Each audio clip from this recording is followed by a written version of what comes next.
রোজাদারের দোয়া ফেরত দেওয়া হয় না। দোয়া কবুল হওয়ার অন্যতম একটা অস্ত্র হচ্ছে রোজা রেখে দোয়া করা।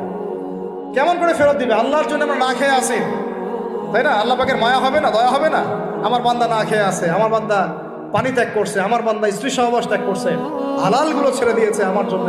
তা আমি আমি কেন তার দোয়া? অবশ্যই আল্লাহ পাক উপযুক্ত মনে করলে দোয়া কবুল করবেনই করবেন ইনশাআল্লাহ।